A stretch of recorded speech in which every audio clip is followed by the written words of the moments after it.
날이 더워지고 있습니다. 이제 본격적으로 대구스러워지는 것 같아요.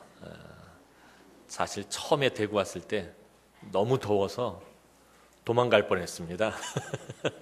근데 이제는 아무렇지도 않아요. 이제 어느 정도 적응이 돼가는 것 같습니다. 사회적으로 가장 큰 약자가, 가장 크다라고 표현하면 그렇고, 가장 약한 약자가 누구일까요? 우리 주변에 있는 사람들 중에서 가장 약한 사람은 가족에게 버림받은 사람입니다.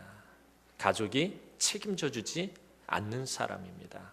이 사람이 가장 약한 사람입니다. 오늘날 보면은 가정이 깨지고, 5월 달엔 지금 계속해서 가정에 관련된 말씀을 드리고 있습니다. 가정이 무너지면서 사회적인 약자들이 계속해서 속출하고 있는 거예요. 그런 문제들이 생기는 거예요. 자녀들은 부모가 돌보고 부모가 양육해야 합니다. 그런데 부모가 자녀들을 돌보지 않습니다. 편모 편부는 둘째치고라도 소년 소녀 가장들을 바라보면 참 마음이 많이 아파요. 그죠?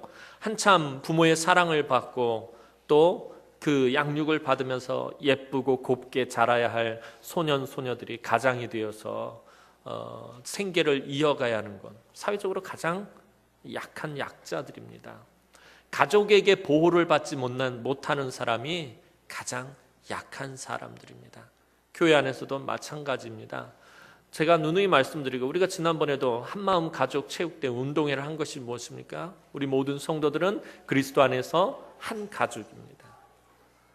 교회 안에서 성도가 서로를 돌보지 않는다면, 교회 안에서 누군가 약자로 존재한다면 그는 하나님 앞에서 너무나도 큰 죄를 범하는 것입니다. 왜냐하면 하나님은 이 가족 공동체를 너무나도 귀하게 여기시기 때문입니다.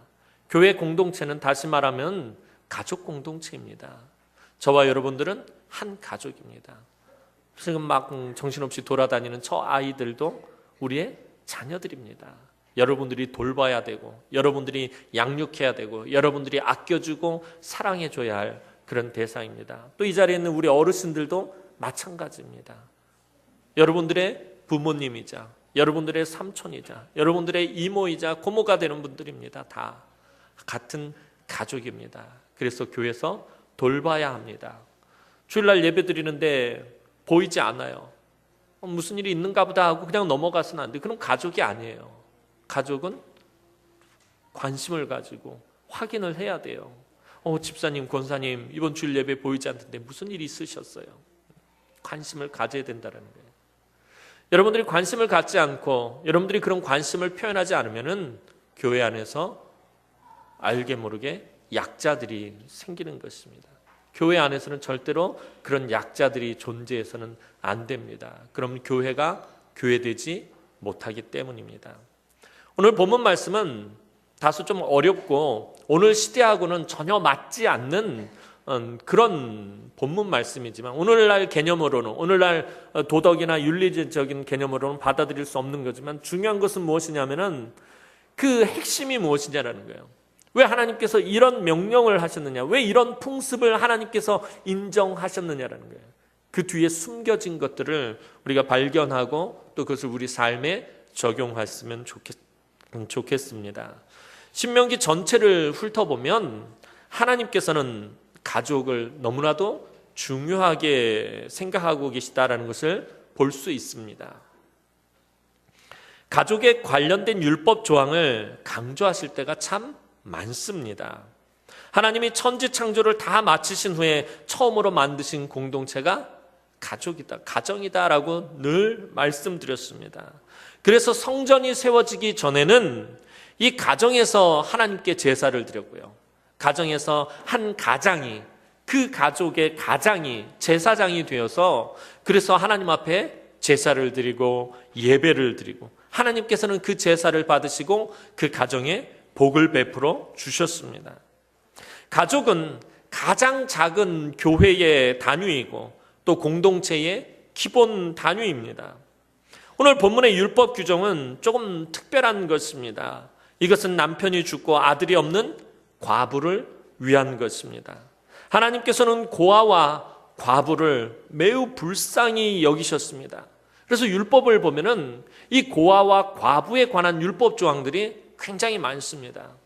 그 공동체가, 그 사회가, 그 사람들이 그 자기 공동체 안에 있는, 자기 바운드리 안에 있는 고아와 과부를 돌보지 않으면 하나님께서는 그것을 매우 악하게 여기셨습니다. 그만큼 하나님께서는 이 사회적인 약자들, 특별히 고아와 과부를 굉장히 불쌍히 여기시고 긍휼을 베푸셨다라는 것입니다. 과부에 대한 특별한 율법 조항을 제정하심으로써 이들을 보호해 주셨습니다. 오늘 본문이 바로 그 중에 하나인 것입니다. 예전에 우리 권사님들 중에서 이제 남편을 일찍 여우신 권사님들이 제발 5월달 되면은 부부에 관련된 설교를 좀 많이 안 해주셨으면 좋겠다라고 말씀하셨어요. 혼자 된 것도 서러운데 자꾸 짝에 대한 이야기를 하니까 마음이 아프다라고 말씀하셔서 목사님 한 번만 과부에 대한 설교를 해주세요라고 누가 간곡히 부탁을 하셔서 그래서 오늘은 과부에 관한 본문 말씀을 좀 잡아봤습니다. 근데 사실 이것은 과부에 관한 내용이 아니라 아까도 말씀드렸던 것처럼 약자에 관한 것입니다.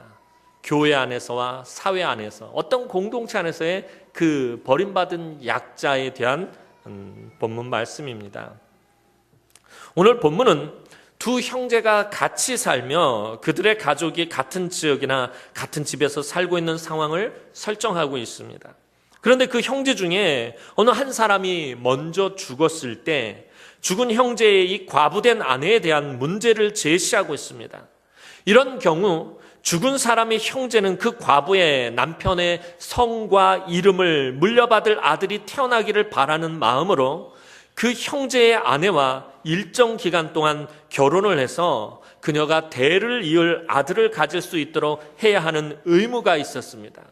오늘날 도덕적이나 윤리적 개념으로는 받아들이기 어렵지만 이 당시에는 이런 풍습이 있었습니다. 이것을 수혼 혹은 계대 결혼이라고 말합니다.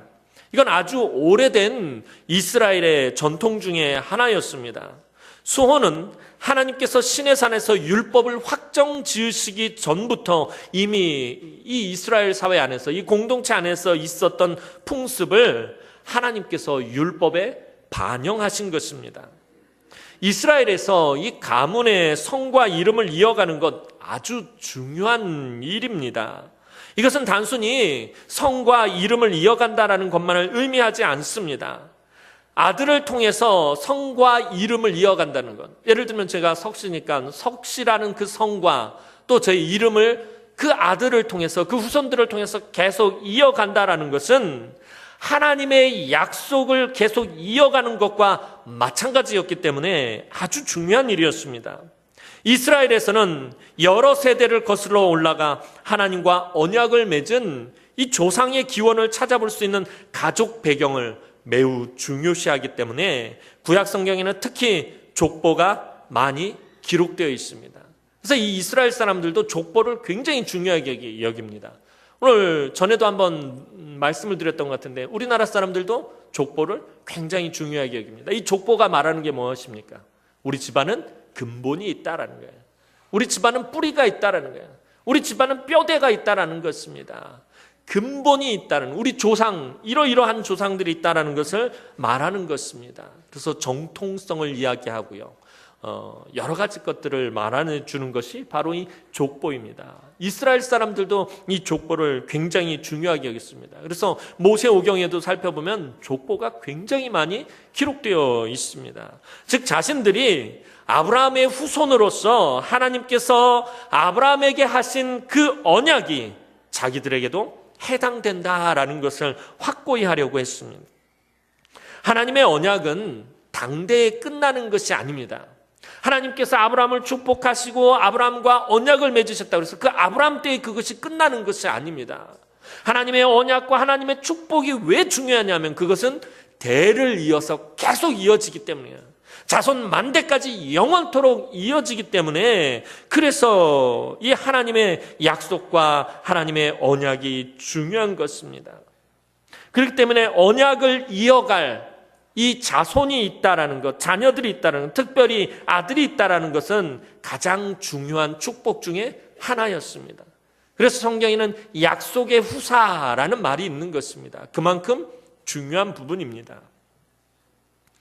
이처럼 이스라엘에서 세대를 이어간다라는 것은 하나님의 언약을 이어가는 것과 동일한 것으로 여겼습니다. 아들 상속자나 가계를 이을 후계자가 없는 가족은 이스라엘에서 사회적으로 잊혀지게 되어 있습니다. 그래서 이 율법은 그 죽은 남자의 이름을 이스라엘 중에서 끊어지지 않게 하기 위해 만들어진 것입니다. 즉 아브라함에게 약속하신 하나님과 그 언약과 축복이 끊임없이 자자손손 이어지도록 하기 위해서 만들어진 율법 조항이었습니다. 그리고 이 율법은 가계를 이어갈 뿐만 아니라 그 과부를 보호하기 위해서 만들어졌음도 또한 내포하고 있습니다.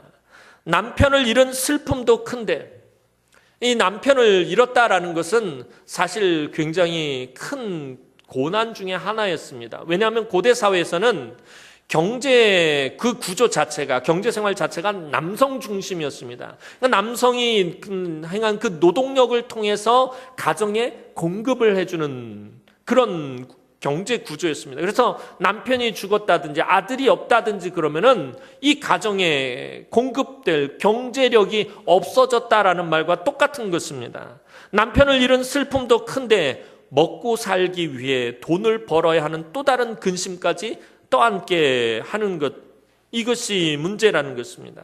게다가 이 율법은 남편과 사별한 여인이 다른 남편을 구하여 그 가족과 결별하는 일이 얼마나 잘못된 것인지를 강조하는 금지 조항으로 시작하고 있음을 주의 깊게 보아야 합니다.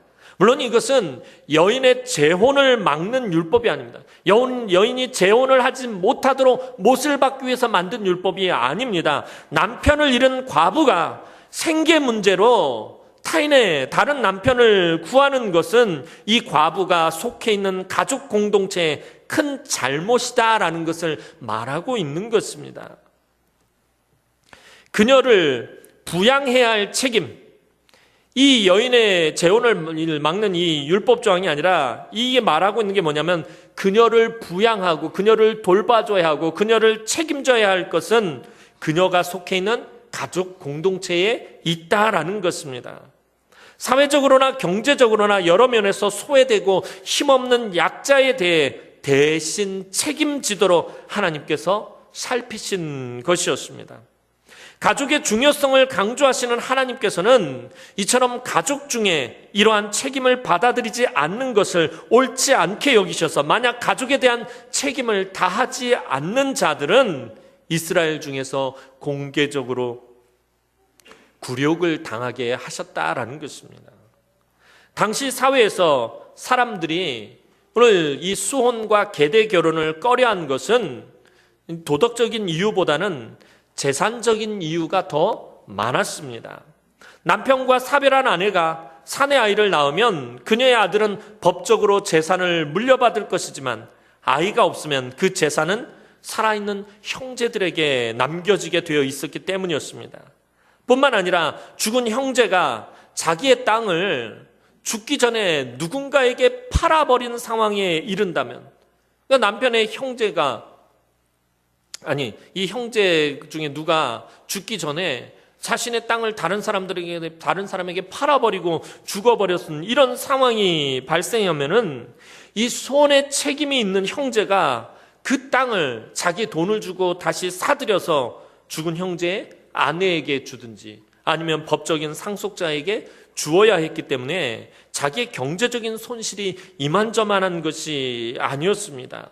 이런 이유 때문에 비협조적인 죽은 남편의 형제들은 공개적으로 굴욕을 당하도록 하나님께서는 그렇게 만드셨습니다. 이 신벗김 받은 자의 집이라는 명칭은 이렇게 굴욕적인 명칭인 것입니다. 오늘 이와 같은 율법이 잘 나타난 성경이 바로 룻기입니다. 룻기 4장에서는 신벗김 받은 자의 집과는 대조가 되는 개념인 기업 물을 자라는 말이 나옵니다. 이 표현이 바로 수혼을 의미하는 것입니다. 기업 물을 자라는 것이 바로 계대 결혼을 말하는 것입니다. 이 룻기에 등장하는 보아스라는 사람은 모압 여인 룻과 그녀의 시어머니였던 나오미의 남편과 가장 가까운 친척지간이었으므로 수혼의 책임을 져야 했습니다. 이 보아스의 친척인 이 엘리멜렉이라는 사람이 이 유대 땅에 가뭄이 너무 심해서 자신의 모든 재산을 정리하고 자신의 땅을 다 팔아버리고 모압으로 이민을 갔습니다. 그곳에서 잘 사는가 싶었는데, 자기 아들들을 모압 여인들과 결혼을 시키고 잘 사는가 싶었는데 이 엘리멜렉이 죽어버립니다. 그리고 그의 두 아들도 죽어버립니다. 그래서 엘리멜렉의 아내였던 나오미와 그들의 며느리들만 그 땅에 남게 되었습니다. 아까 말씀드렸던 것처럼 남편과 아들이 없다라는 것은 더 이상 경제력이 없다라는 말과 똑같은 것입니다. 그래서 나오미와 그의 며느리였던 룻이 이 유대 땅으로 돌아오게 되었습니다. 그렇다면은 그의 친족들이 과부가 된 이 두 여인을 책임져야 했습니다. 오늘 율법 조항이 바로 그것입니다. 그래서 보아스가 바로 이 엘리멜렉과 가장 가까운 친척이었기 때문에 바로 이 기업물을 책임을 지어야 했습니다. 그런데 보아스보다 더 룻의 시아버지인 엘리멜렉과 가까운 친척이 있었습니다. 그래서 보아스는 베들레헴 성문 곁에 있던 마을의 장로들 앞에서 그 친척에게 기업물을 짜의 책임을 질 것인가를 물어보게 되었습니다. 그리고 그 사람은 처음에는 흔쾌히 그것을 받아들였습니다. 이미 죽은 엘리멜렉의 땅이 자신의 될 것이라고 생각했기 때문입니다.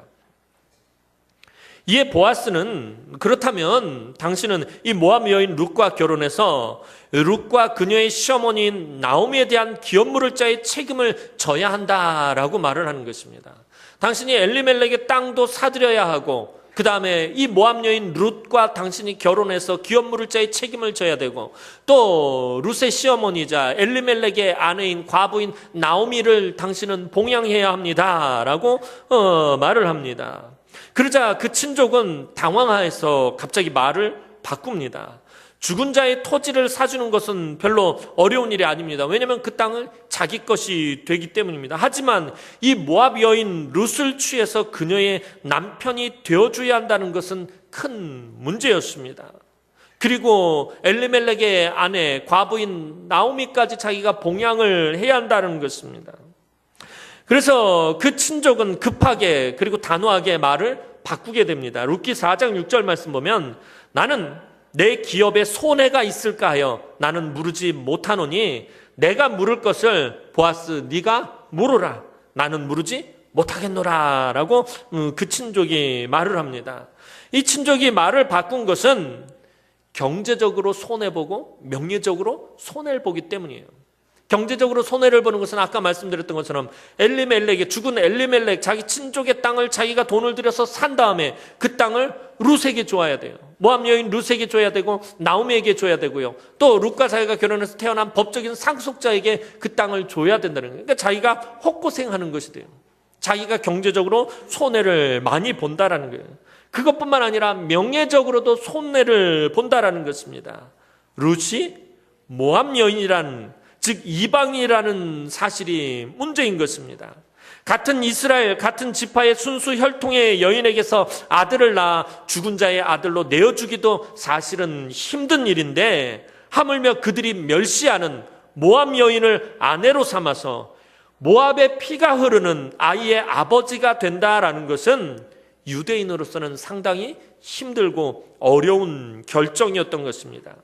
게다가 그가 물은 재산은 자신의 것이 아니라 모두 나오미와 룻과 그의 아들이 차지하게 될 것이기 때문에 나에게 손해가 너무 크다, 그래서 난 도저히 그 기업물을 책임을 지지 못하겠다라고 말하고서 그것을 보아스에게 넘겨버렸습니다.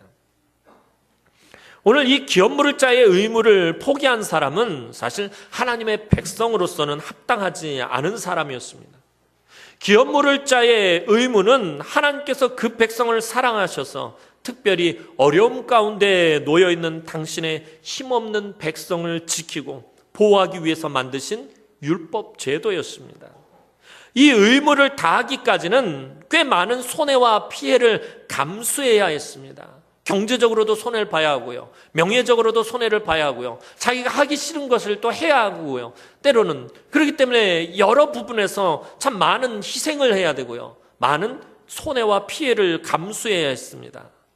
큰 손해를 감수하게 하신 것은 앞으로 하나님께서 하나님의 아들 독생자 예수 그리스도를 이 땅에 보내시는 세상에서 가장 큰 희생을 하나님께서 하실 것이기 때문에 백성들에게 그것을 알도록 하나님께서 요청하신 것입니다. 하나님의 백성이라면 그런 하나님의 마음을 헤아려야 합니다. 그 마음에 큰 사랑이 없으면, 하나님의 그 마음이 없으면 절대로 할 수 없는 일이 바로 기업을 무르는 일이었습니다. 오늘 이 친족은 그 마음에 하나님의 백성을 향한 사랑의 마음이 전혀 없었습니다. 자기가 물질적으로 큰 손해를 본다는 이유 때문에, 이방 여인을 아내로 맞이한다는 이 명예적으로 큰 피해를 본다는 생각에 그만 그 모든 것을 포기하고 말았습니다. 반면에 보아스는 모든 손해를 감수하고서라도 기업 물을 자의 의무를 다하고자 했습니다. 그것은 보아스의 마음에 아주 큰 사랑이 있었기 때문입니다. 하나님의 말씀에 대한 순종이 있었기 때문이었습니다. 불쌍히 여기고 긍휼히 여기는 하나님의 마음이 바로 보아스에게 있었기 때문이었습니다. 보아스는 하나님의 마음을 헤아리고 하나님의 마음을 품은 사람이었습니다. 하나님께서 왜 우리들에게, 왜 하나님의 백성들에게 이렇게 힘들고 어렵고 손해보고 이 피해를 감수해야 하는 이 일을 시키셨는지, 왜 이것을 명령하셨는지 그 이유를 알고 있었습니다. 그래서 하나님은 이 큰 사랑의 마음을 품은 보아스와 룻을 통해서 오벳이란 아들을 낳게 해주셨습니다. 그리고 이 오벳은 다윗의 아버지인 이새를 낳았습니다. 하나님은 기업 물을 자의 의무를 다한 보아스를 통해서 다윗이 태어나게 하셨고, 다윗의 자손으로 우리 구주 예수 그리스도께서 이 땅 가운데 오시도록 섭리하셨다라는 것입니다. 이 기업 물을 자의 의무를 다한 사람, 사회적인 약자, 가정 안에서의 그 힘없는 사람을 보호하려고 하는 그 하나님의 마음을 품은 사람 보아스를 통해서, 그 계보를 통해서 예수 그리스도를 이 땅에 보내셨다라는 것입니다.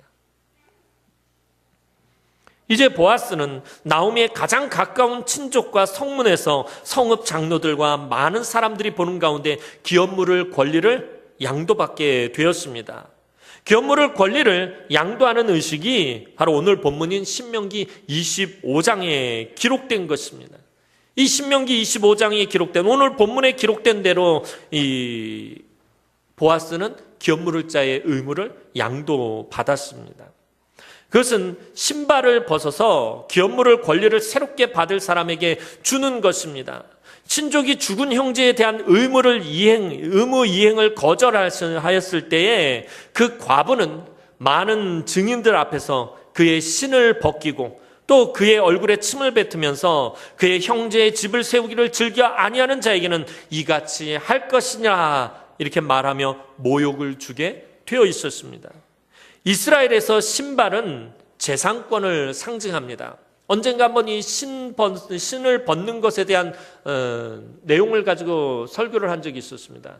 이 신은 경제권이 있는 아주 중요한 것입니다. 모세를 하나님께서 부르셨을 때 네 발에서 신을 벗어라 라는 말씀, 이게 무슨 얘기냐면 너의 모든 권리를 다 내려놓으라는 거예요. 신발은 권리를 상징하는 것이기 때문입니다. 그래서 이 당시에는 신을 신고 있는 사람은, 저 사람은 무언가를 소유하고 있는 사람, 무언가를 가지고 있는 사람, 혹은 그 사람은 주인이라는 의미입니다. 신이 없는 사람은, 이 사람은 무언가를 가지고 있지 않은 사람, 혹은 노예나 종이라는 의미입니다.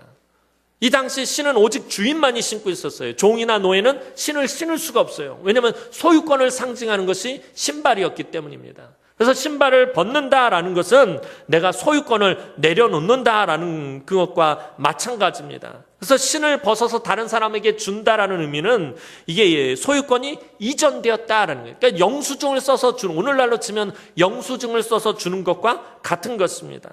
그리고 이 벗겨진 신은 유산을 완전히 받지 못하게 되었다라는 표시입니다. 내가 이것에 대해서 권리를 주장할 수 없다라는 그런 것을 나타내는 것입니다. 하나님은 가족의 중요성과 가족이 어떻게 서로 돌보며 살아야 하는지 지금 말씀하시는 것입니다. 가족의 문제를 회피하는 것은 하나님의 공동체에서 가장 굴욕적인 일이 되지만 하나님의 말씀에 따라 가족을 돌보는 자는 하나님 앞에서 의로움이 된다라는 것입니다. 가족이 돌보지 않는 자는 앞서서 말씀드렸던 것처럼 사회적으로 가장 작은 약자, 힘없는 자, 불쌍한 자가 되고 하나님은 그들을 눈총과 같이 보시고 계시다라는 것을 우리는 기억해야 합니다. 요즘 사회가 얼마나 하나님 보시기에 악한 시대입니까? 부모가 자식을 버리고요, 자식은 부모를 버리고요, 남편은 아내를 버리고 아내는 남편을 그냥 버려버립니다. 그 이유가 무엇입니까? 경제적인 이유가 너무 많다는 거예요. 경제적으로 손해가 되기 때문에 그렇게 못하겠다는 것입니다. 특별히 홀로 되신 연로하신 부모님들을 돌보지 않는 건 이건 하나님 앞에서 굉장히 악한 일이다라는 거예요. 의롭지 못한 일이다라는 거예요. 내 부모를 공경하는 것이 약속 있는 첫 계명이라고 분명히 성경은 말하고 있습니다.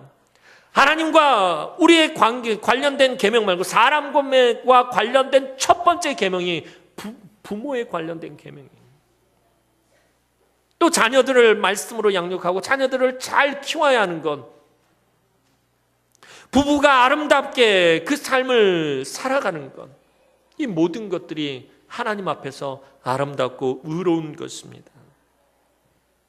그러나 가족을 돌보지 않는 것, 이것은 그 사람을 그 사회에서 가장 작은 자로, 가장 약한 사람으로, 가장 힘없는 사람으로, 가장 불쌍한 사람으로 만드는 것입니다. 앞서서 말씀드렸던 것처럼 교회 안에서도 마찬가지예요.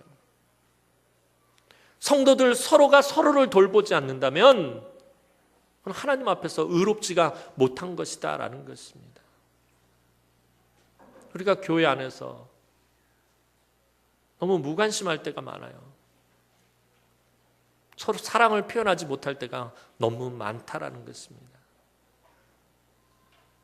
하나님께서 기뻐하시지 않는 일입니다. 궁극적으로 오늘 이 율법의 1차적인 목적은 가족과 가정의 보호입니다. 내 이웃을 내 몸과 같이 사랑하라는 주님의 말씀을 따른다면 나의 가장 가까운 이웃이 누구입니까? 나의 가장 가까운 이웃은 가족입니다. 부모님이 나의 가장 가까운 이웃이고, 아내와 남편이 나의 가장 가까운 이웃이고, 자녀가 나의 가장 가까운 이웃입니다. 그런데 이 율법이 오늘날의 의미로 본다면 조금 전에 말씀드렸던 것처럼 우리 남은교회도 마찬가지입니다. 우리 모두 하나님 안에서 한 형제요, 한 자매요, 한 가족입니다. 그래서 우리들은 서로가 서로에게 사랑의 책임과 의무가 있다라는 것입니다. 또한 가장 연약한 자의 책임을 대신 지는 것, 교회 안에서 정말 힘없고 불쌍하고 연약한 자의 책임을 대신 지는 것, 가장 힘없는 사람을 위해서 대신 희생하는 것이 하나님께서 우리 성도들에게 원하시는 일이고 우리 교회를 살리는 길임을 기억하시기 바랍니다. 물론 이 율법 제도를 오늘날 우리가 그대로 문자 그대로 지켜야 하는 것은 아닙니다. 그러나 이 율법 제도의 가장 중요한 핵심은 결코 놓쳐서는 안 된다라는 것입니다. 누군가 교회 안에서 힘들게 혼자 무언가 땀 흘리면서 헌신하고 있다면 그 사람 혼자 헌신하도록 내버려 두면 안 됩니다. 누군가 믿음이 약해서 실족했다면 그대로 내버려 두면 안 돼요. 누가 자기 보러 상처받으라고 했나? 누가 자기 보러 실족하라고 그랬나? 그러면서 그냥 무관심하면 안 된다라는 것입니다. 누군가 슬픈 일을 당하고 누군가 힘겨운 일을 당할 때 홀로 내버려 두면 절대로 안 됩니다. 우리가 물질로 돕지는 못하더라도 관심과 사랑과 위로의 기업물을 자들이 되어 주어야 한다라는 것입니다.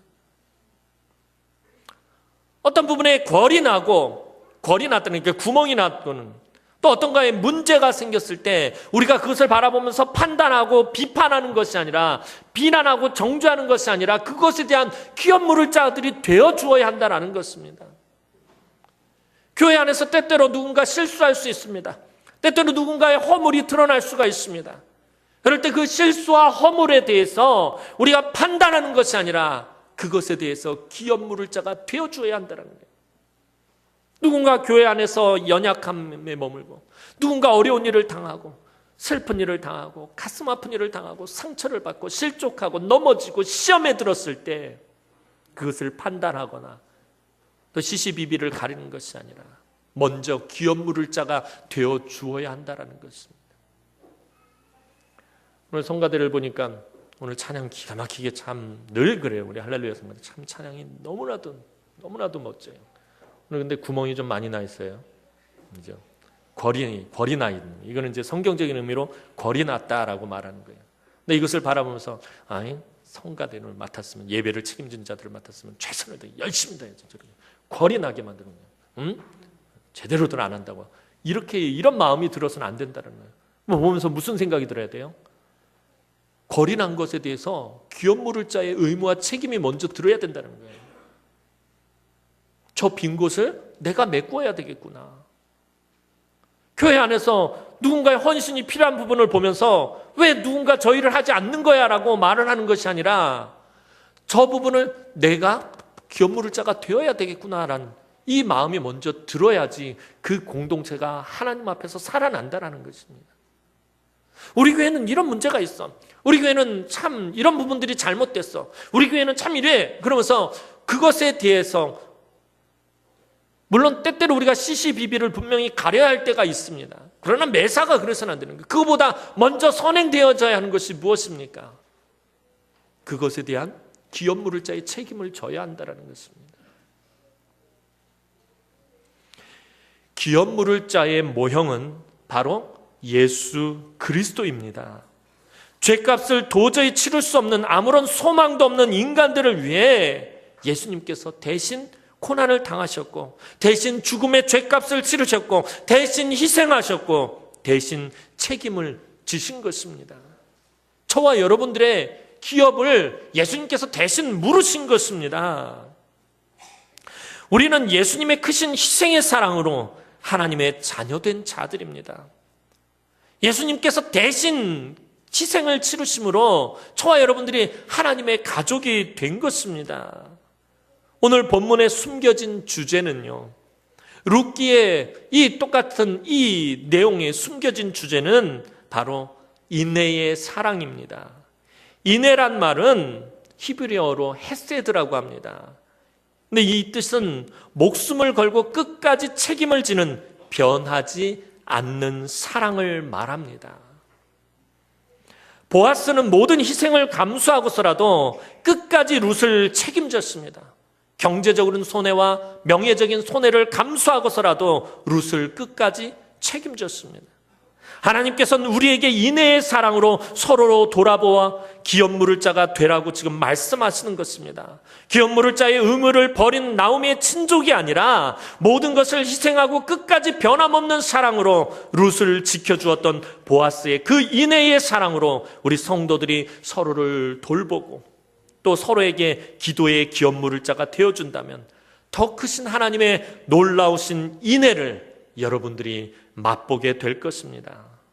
사랑하는 성도 여러분, 오늘 저와 여러분이 혹 신벗김 받은 자의 집은 아닌지 살펴보시기 바랍니다. 교회 안에서 의무와 책임은 지지 않고 자기 권리와 자기 욕심만을 주장하려 들지는 않는지 여러분들 스스로를 정직하게 살펴보시기 바랍니다. 서로에 대한 희생과 헌신 그리고 섬김이 있는지 살펴보시기 바랍니다. 오늘 우리에게 서로의 어려운 문제들을 놓고 하나님 앞에서 뜨겁게 간구하고 기도하는 모습이 보인다면 우리는 기업 물을 자가 되는 것입니다. 주변을 돌아봤더니 아무개 권사님이 지금 어려움 가운데 놓여 있어요. 참 힘든 일을 겪고 있어요. 그래서 그 사람을 위해서 하나님 앞에서 내가 간절히 간구하고 내가 그 사람을 위해서 하나님 앞에 뜨겁게 눈물로 기도하고 있다면 그 사람은 하나님 앞에서 기업 물을 자의 의무를 다하는 사람인 것입니다. 근데 그렇지 않다면 우리 공동체는 이스라엘의 신벗김 받은 자의 집이 되는 것입니다. 이것은 하나님 앞에서 아주 굴욕적인 일입니다. 우리 모두가 서로에게 인애의 마음으로 기업 물을 자가 되어주었으면 좋겠습니다. 사랑하는 성도 여러분, 이제 서로를 더욱 잘 돌아보아 믿음이 약한 성도들, 믿음의 책임을 다하지 못하는 성도들을 책망하고 비난하는 것이 아니라 오히려 섬기고 인애의 마음으로 이끌어 주어 하나님께서 여러분에게 주신 기업을 잘 세워나가시기 바랍니다. 오늘 이 자리에서 예배하는 사랑하는 주의 귀한 남흥의 성도들 모두가 신벗김 받은 자의 집이 아닌 서로를 향한 기업 물을 자들이 되기를 주님의 이름으로 축원합니다. 기도드리겠습니다. 사랑과 은혜가 많으신 아버지 하나님, 은혜와 사랑을 진심으로 감사를 드립니다. 오늘 사랑하는 주의 귀한 성도들이 하나님의 그 은혜와 사랑, 우리 주 예수 그리스도의 그 놀라운 희생으로 대신 기업을 물으심으로 오늘 우리가 하나님의 가족 되었음을 깨닫고 늘 아버지 하나님 서로에게 기업 물을 자들이 되게 하여 주옵소서.